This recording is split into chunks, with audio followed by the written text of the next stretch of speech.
All right. Hello, everyone. Welcome to You Like That Extra. My name is Jack. I am one half of You Like That Extra and also the You Like That podcast. It's just me today. You are stuck with just me. I took the week off the main episode because I just had a fuck work week. I worked like 8 days straight with no notice that I was working 8 days straight. So I was very tired and over it, and I didn't have any time to see the movie, and I just would have been a fucking lump on the couch sitting quietly while Adam just kind of talked at me, which is not great content for anyone, really. And it would have been unfair to Adam, would have been unfair to you guys. So I just decided to sit it out. And if you watch that episode, you'll see that I made a pretty good choice in doing that. Yeah, I'm not too sad about missing. I'm stuck in an elevator and I have powers, I think. That's what that movie was. So I figured I would just do an extra by myself this week, give Adam the week off. We'll be back on the couch next week to do Swordfish. We are still doing that. Little baby-faced Hugh Jackman. Still doing that. That's still happening. I'll be back on the main show this week. Good. Merch is in. Look at that. Absolutely beautiful. The AS Color ones are just incredible. They are such top-notch quality. And they look great, and I'm so stoked. Everyone, they all sort of turned up yesterday, and everyone just, sent us all the love and photos, and man, it was awesome. It was really overwhelming. So yeah, thank you. If you bought a shirt, thank you so much. We get nothing for it, but it's just so sick to see our faces out there on t-shirts. It's a little weird actually, but I love it, of course. I love my own face and I love myself. So yeah, that's pretty cool. I think that's all the admin, the business I had to do. I didn't have to do it. Adam didn't tell me to do anything in particular. But anyway, if you want some merch, just go to our Instagram and hit the link tree in our bio. It's there somewhere. It's all made to order, so it takes a little while. We don't have any control over the price, but we get nothing back for it. So it really is just hey, I like your show. I want people to know that I like your show. Pretty cool. Really cool. Following on from Get Out last week, Jordan Peele's Get Out, I figured I would watch the movie Us, his follow-up to that movie from 2019. This is the first one I watched. This is the first extra I watched without Alyssa, friend of the show, friend of mine, Alyssa. And she, if I have anything insightful to say about a movie on one of these extras, it just comes from her, and I just steal it and claim it as my own. So this one's probably going to be a lot less insightful and less funny or good because she's not feeding me lines. But I will persevere and I'll see what I can do. It's very early in the morning. I'm getting sick as well, so I'm kind of racing my own voice. So I've just had to quickly scramble and record this in the morning before my voice completely disappears on me. If you're watching the video, I will be looking to my left a lot at my laptop. I do have notes, but I have nowhere better to put my laptop to read the notes. So I'm very sorry if you're watching it. It's quite rude, but whatever, you push on. You make do with what you got. I don't have a fancy studio like Adam does, all right? I'm working with what I got. So Us came out in 2019. Very divisive movie. The critics against the audience do not balance out at all. The critics, 93%. And it's a very criticky. It's one of those movies where critics can get up on a high chair and go, "Ooh, look at me! I know so much about art, and I interpret art this way, and it's the right way, and you should take it this way." This is exactly what Jordan Peele meant, and I know that because I am a movie critic. That's not what I am. I'm not a movie critic at all. I'm just a bloke with opinions. I quite like this movie. Get Out's a tough one to follow. If you listen to that episode, I replace Hereditary with Get Out as the perfect movie. I think Get Out is literally perfect and just gets better every time you watch it. Whereas Us, this is my second time watching it. I saw it on opening night and I was just riding high on Get Out. I had watched Get Out 4 or 5 times. And I was just like, oh my God, Jordan Peele is the next big thing. Like, he can't do any wrong. He can't do any wrong. So I remember watching it. I didn't blink. I didn't fucking breathe through the whole thing. And I was just so into it, so gripped and engaged, and just riding high on that, that love of Jordan Peele. But I didn't get, inverted commas, get it.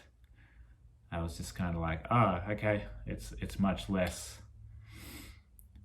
It feels less cohesive than Get Out. Get Out really feels like it was one idea, and here's the idea, and we're going to explain that idea to you very clearly, which people, it feels a bit clumsy in Get Out. People will just go, oh, it's an exposition dump. But it kind of makes sense in that world because, white people need everything spelled out to them, and it's all very obvious. And they love what they're doing so much, they can't help but to revel in it and just like explain it, just and explain it all, Whereas Us, it does do that. There's a lot of exposition dumps, but the critics, all the reviews are just like, I don't know where this comes from, and maybe this is just because I'm dumb as a box of hammers, but all the reviews are just like, oh my God, this movie, like we needed this movie in the age of Trump, and oh my God, this is such an important movie, and it's so politicized and politically charged and everything, politics, everything. That's just America. They need to turn America on and off again and just start again. I didn't get any politics from this. I don't know. Like, I guess that's just me as a straight white male in Australia. I don't know. I just watch movies because I like movies. And then the audience score. The audience score is really interesting. Critics score 93%. Audience is 59%, which is fucking low, man. Like, for a Jordan Peele movie, off the back of Get Out, which was in the high 90s, like, people love Get Out. And I remember this coming out and the internet just kind of going, ooh, no thanks. I didn't like that at all. And I'm not really sure why. I couldn't find any old Reddits or anything of audience reviews or anything. I was just reading the critics, and I don't love movie critics, man. I don't like reading critics' reviews. I'm sorry. And again, I must reiterate, Adam and I are not that. We are just two blokes who like movies. People, it's a slasher movie, right? It's being stalked by a slasher, or in this case, 4 slashers, a family.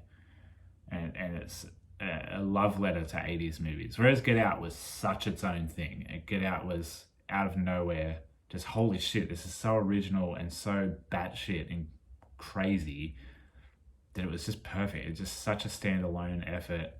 You don't have to read so much into it. Whereas this is it's very 80s. It's a very 80s movie. And not all movies in the 80s were good.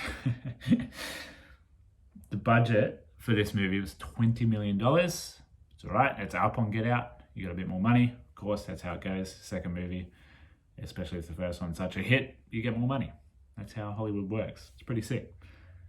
Jesus Christ, the box office, $255.2 million from a $20 million budget. Like, that's a hit and a half. Like, holy shit. And that just shows you how much goodwill he had, like, off the back of Get Out. He could have made fucking anything and everyone in the world would have seen it.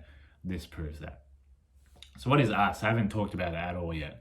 Us is a movie about a family on holiday. A family of 4 on holiday. They go through a home invasion type dealio, which is pretty frightening. The family that break into the house is them. It's identical to them in looks, anyway. And then you discover, there's this whole underground society, I guess, the government put together to control the people up above. The government put together this underground bunker with exact replicants of everyone upstairs. And they kind of puppeteer it's a really subtle way of controlling people. I guess that's where the politics of the critics come in. Like, ooh, the government control your every step, whether you know it or not, which is bullshit. But the government gave up on it, and they were like, this isn't working. It's kind of weird. They're not really doing much. People are still just have their own free will and can do whatever they want. Great, that's the movie. That's what we find out. With a big twist at the end. It's a Jordan Peele movie, so you kind of, from the get-go, you are, if you have seen Get Out, from the get-go of Us, you're just like, okay, everything's going to mean something. Every little fucking visual detail is going to mean something. So you're watching it very differently to how you would watch Get Out. You're in it and you're paying attention, but you're also looking past it and you're like, okay, what's this mean? What's this gonna, what? Especially if you don't know the whole tether clone thing. This movie would have been so sick if you didn't watch any of the trailers. There's no other way to market it. You had to market it as a home invasion by a family that's identical to you. You have to market it that way. There's no other way, because this movie just kicks in, it just starts. Yeah. So, the break-in scene. So, I'll start with the family. The family dynamic is great, with the original family, obviously, the real family, quote unquote. Ooh, what's real? What's not? Ooh, critics. So I've got a real bee in my bonnet about critics. I don't know why. The family dynamic is great. I think they've cast it really well. They really do feel like a family, and I think that's so fucking important in movies, man. If you have a family in a movie, but it's clearly just 4 actors who met that day and don't know anything about each other, it's weird and it shows. This movie isn't like that. Like, you've got the sister who's at that age where she's kind of a know-it-all, but mature enough to recognize that she's a bit of a know-it-all. And then you've got the little brother who's a bit odd, and she, the sister just shuts him down and interrupts him and speaks for him and stuff. That's a very realistic thing for a sibling dynamic. And then you got the parents, who you got the jokey, jovial dad who doesn't take anything too seriously, but he's a great dad. The kids love him. And then you got the mum, who you don't get a real read on the mum. Her character's name is Adelaide. You don't get a real read on her because she's so anxious and nervous about this holiday from the start. She's going back to a place where something traumatic happened to her. So you don't get a read for who she truly is, because she's just tense and locked up and distracted. So the movie starts in the 80s. A kid goes into a mirror maze, and sees a little girl who's identical to her. And you got that great Jordan Peele imagery, that terrifying, unsettling. It's super dark, but the eyes are just so wide and white. And one of the girls does this creepy little murderous child smile, and the other girl does that shock face, which is in the poster. And it's really unnerving, because it's just the whites of their eyes and nothing else. And it's just ugh, God, that's scary. So you see that, and you see that Adelaide was that child. That was Adelaide. And she suffered severe PTSD. She lost speech and sort of rebuilt herself back up through dancing and just, growing up in general. So that's the context of Adelaide. That's everything you know about her, is that. Whereas you don't really know much about adult her, because, like I said, she's so on edge and anxious. And Lupita Nyong'o, oh my God, this is such an incredible performance. I'm so glad she's the lead. One thing Alyssa did say is that this movie is much better for having a female lead. And I agree. I really I just love her performance so much. And, it goes into free will and motherhood, especially. And particularly if you're forced into motherhood, pretty much. Which she was, because of the tether. The above ground people had kids, of course. They're just living their life. But that forced the tethers to have kids as well, whereas it was a horrible experience. all of it. Lupita Nyong'o is unbelievable. Like in this dual role, she just kills it, man. It's a really accurate a very accurate depiction of PTSD. You know, she's being spoken at instead of to, you know, because she's so distracted and she's hypersensitive to all these sounds. Like, you know, there's a scene, a frisbee lands near her and it's like a World War III explosion, you know, like that's a very realistic depiction of that. And then you get your first little dump of exposition, which is when you find out that the girl in the beginning was Addie. Classic Jordan Peele. Oh my God, there's that shot when she's talking about talking about what happened to her as a child. You know, it happened in a mirror maze. This movie is all about your shadow, your reflection, you know, meeting yourself and stuff. And there's that shot where she's talking to her husband, but her back's turned and she's just looking out the window. But the shot is focused on the reflection in the window. Oh my God. Oh, beautiful.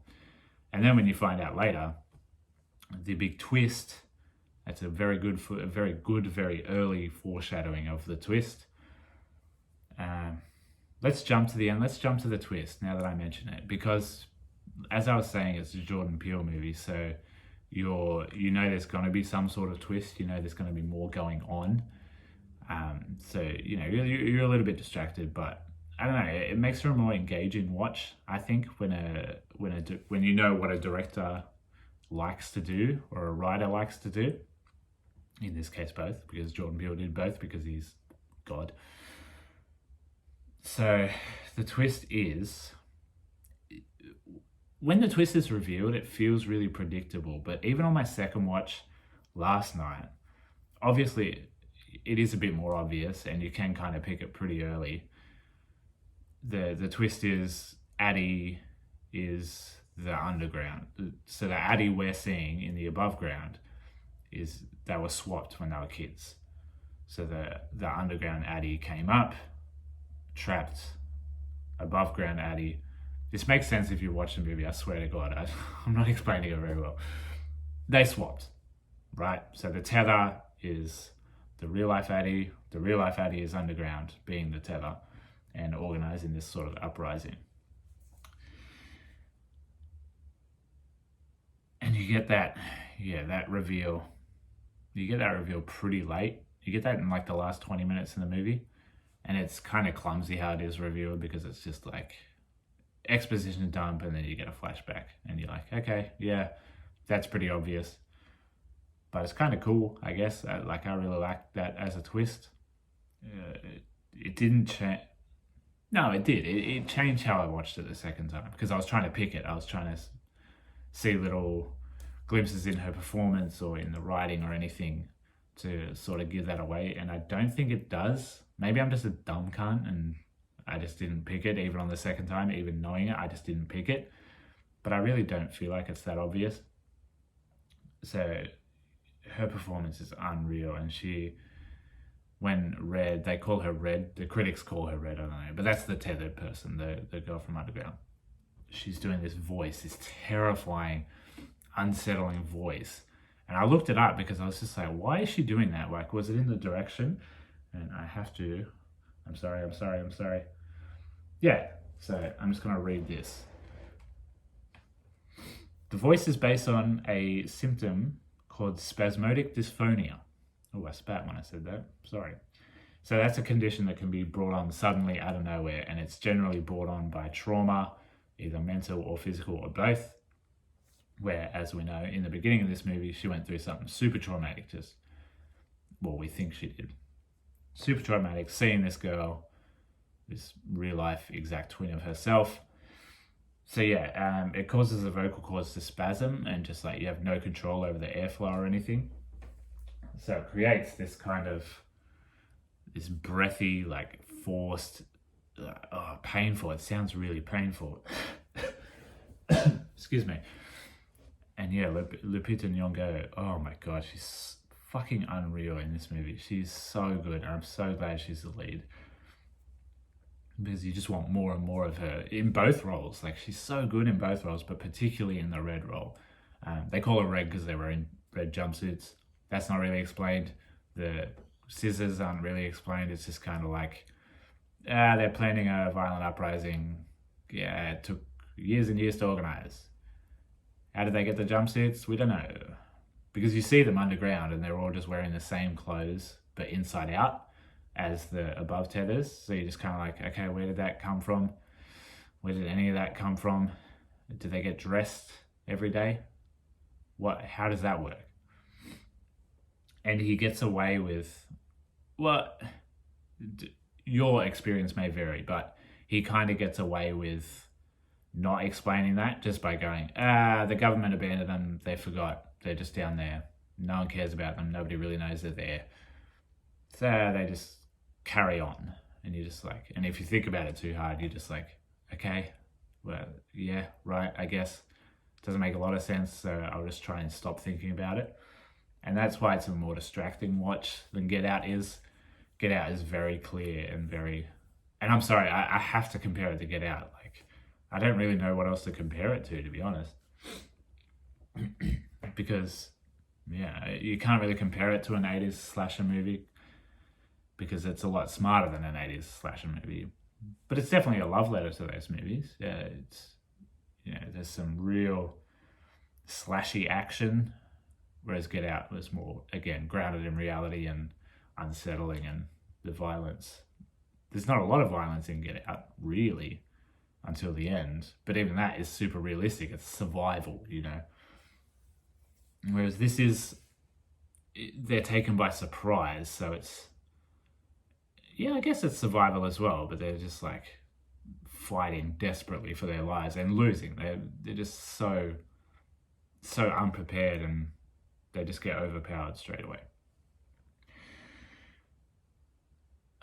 Red, oh my god, such a cool character, man. Like, that voice, so iconic, and her physical tics and the way she carries herself, like, she's so confident and like ready to go for this uprising.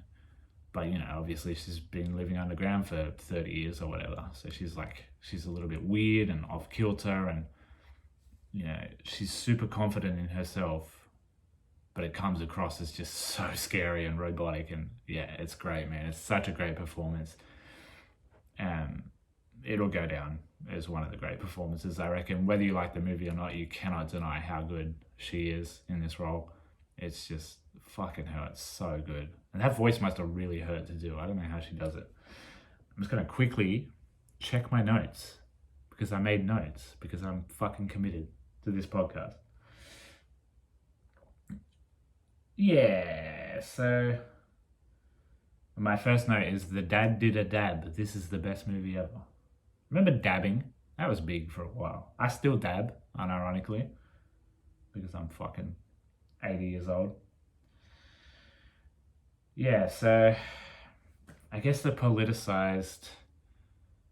try to politicize it because it's about free will, right? The tethers are very aware of their situation, which makes that pretty scary. The tethers are aware that they exist solely in this one place. There's no free will. They have to do whatever the tethers upstairs are doing. They don't have a choice, whether that's getting married, having kids, harming themselves, whatever. They don't have a choice. They have to do it. There's no free will. So the point of the uprising is so they can have the life. They can have free will, and they can have a life upstairs. And the only way to do that is to to kill their tethers, because otherwise they'll just keep doing what the tethers are doing. Which, again, if you think about it too hard, I'm sure it's explained. Probably I'm just not smart enough. But you're just like, okay, well, how did they plan an uprising if they're doing everything the tethers are doing? And how did they come up from underground? And, it sort of goes between, because the kid, Jason, I think his name is, the kid kills his tether he recognizes that they're doing the same thing. So you got that great scene where he walks backwards and the tether walks backwards into the fire and dies. Okay, cool. That's a very smart way of killing your tether. But it's just like, that's kind of the only time they're doing the same thing, just conveniently when they need to kill the tether. So yeah, I'm sure that's explained. That has to be explained, right? And I just missed it. Because it's really the only time they do the same thing. Really. The rest of the time they're just fighting as if two regular humans are fighting, and just one of them seems a bit more stronger and brutal and brutish. So yeah, I don't really get that. I don't get how they planned an uprising if the people up above weren't planning an uprising, you know? Where the fuck did they get the jumpsuits? Like, where? Like, you know, there's so many of them down there. How did they get those made? Where do they come from? Explain that. Okay? Jordan, if you're listening, explain that. So you really feel like the tethers have the upper hand because they are just so meticulous and planned and brutal, and they just stop at nothing. Their one goal is to kill and take over these families. So, yeah, they've had years underground just planning this. They have no remorse, no hesitation to just kill on sight.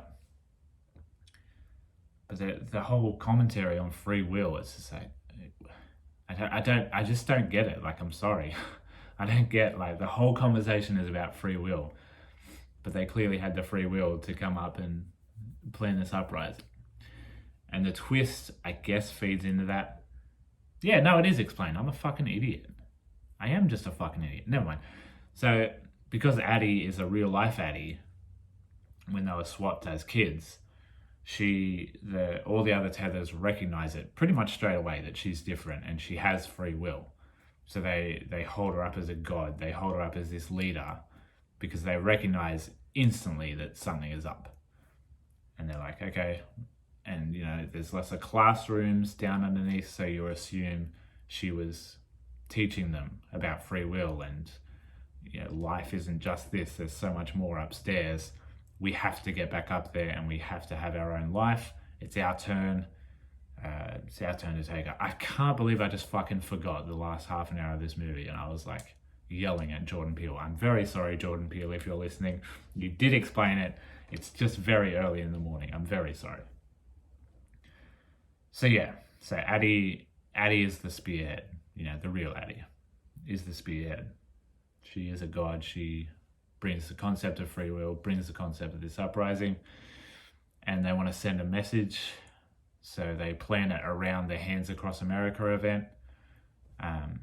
Yeah, that's symbolic of tethering and we're all in this together, whatever. It's great, man. It's a great movie. It's a really great movie, but it's just not as good as Get Out. Like, holy shit. And it was never gonna be. Like, Jesus Christ. Imagine having to follow up Get Out. Like, what a tough job. What else have I done? So yeah, because it's a Jordan Peele movie, you're looking, there's a big focus on coincidences and all these things that are happening. But yeah, it's not as immediately obvious. Even on a rewatch, I was still like, I didn't get much more out of it on a rewatch, knowing the twist and knowing how it ends and stuff. I didn't really get much more out of it. I don't know, I just kind of enjoyed it again. But I had more questions this time, I think. You know, when I left it the first time, I was just like, oh my God, that's so good. Jordan Peele is so good. Isn't it crazy how, yeah, it was the different girl all along. Whereas on the second rewatch, I was just like, okay, how and why? But I guess, you know, it does explain it pretty well.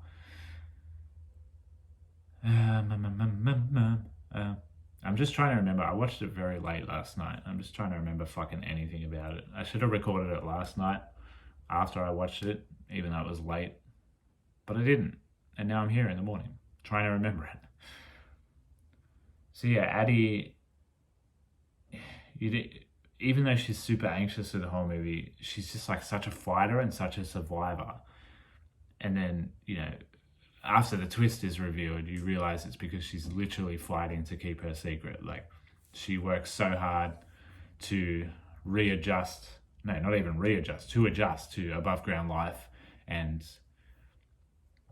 become a real human, quote unquote. and she worked so hard for it that she would do anything to keep that family, keep that life, and not go back underground.